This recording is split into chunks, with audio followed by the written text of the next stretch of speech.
മലപ്പുറത്ത് ശക്തമായ മഴയിൽ പലയിടത്തും വെള്ളം കയറി. മലപ്പുറം കോട്ടക്കൽ സംസ്ഥാന പാതയിൽ റോഡിൽ മണ്ണിടിഞ്ഞ് ഗതാഗതം തടസ്സപ്പെട്ടു. പൊന്നാനിയിൽ ശക്തമായ കടലാക്രമണത്തിൽ 3 വീടുകൾ തകർന്നു. കൂടുതൽ വിവരങ്ങളുമായി ഹരികുമാറാണ് മലപ്പുറത്ത് നിന്നും ചേരുന്നത്. ഹരികുമാർ, ഈ സംസ്ഥാനത്തൊട്ടാകെ ഒരു മഴക്കെടുതി രൂക്ഷമാകുന്ന ഒരു സാഹചര്യം, ജില്ലയിലെ നിലവിലെ സാഹചര്യം എങ്ങനെയാണ് ഈ ഒരു സ്ഥിതി? ജില്ലയിലെ സ്ഥിതി ഒരു ആശങ്കാജനകമായി തുടരുകയാണോ? മഴക്കെടുതി രൂക്ഷമാണോ? എങ്ങനെയാണ്?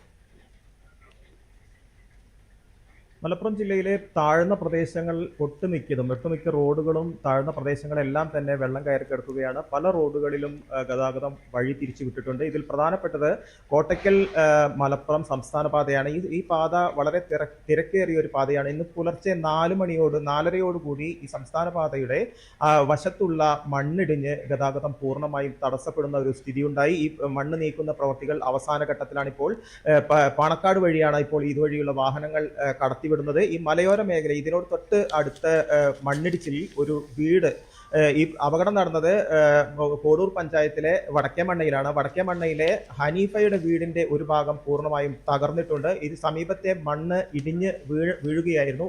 ഇന്ന് പുലർച്ചെ മുതൽ ശക്തമായ മഴയാണ് മലപ്പുറത്ത് ഉണ്ടായിരിക്കുന്നത്. ഈ ഒരു സാഹചര്യത്തിലാണ് ഈ മണ്ണ് കുന്നിൻ പ്രദേശത്ത് ആശങ്കാജനകമായ രീതിയിലുള്ള മണ്ണിടിച്ചിൽ ഉണ്ടായത്. ഇതിനു പുറമെ പൊന്നാനിയിൽ 3 വീടുകൾ തകർന്നിട്ടുണ്ട്. പൊന്നാനി ഹിലർപ്പള്ളി മുറിഞ്ഞഴി പ്രദേശങ്ങളിലെ 3 വീടുകളാണ്. ഇത് ടൗണിനോട് ചേർന്ന പ്രദേശമാണ്.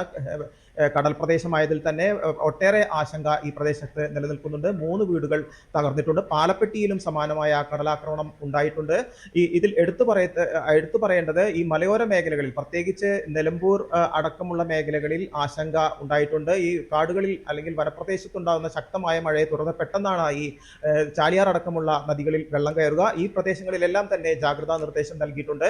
എന്തായാലും റവന്യൂ മന്ത്രി ഇന്ന് മലപ്പുറത്ത് വാർത്താ സമ്മേളനം നടത്തുകയുണ്ടായി. അദ്ദേഹം പറഞ്ഞത് അപകട മേഖലയിൽ നിന്നുള്ള ജനങ്ങളെ മാറ്റും, ഇതിനുള്ള നടപടികൾ സ്വീകരിച്ചിട്ടുണ്ട്. അപകട സാധ്യതാ മേഖലകളിൽ നിന്ന് ജനങ്ങളെ മാറ്റാനുള്ള എല്ലാ നടപടികളും സംസ്ഥാനത്തിന്റെ വിവിധ ജില്ലകളിൽ ആരംഭിച്ചിട്ടുണ്ട്. 11 മണിക്ക് ജില്ലാ കളക്ടർമാരുടെ യോഗം ചേരുന്നുണ്ട്. എല്ലാ ജില്ലകളിലെയും സ്ഥിതിഗതികൾ വിലയിരുത്തുന്നതിനായാണ് യോഗം നടക്കുന്നത്.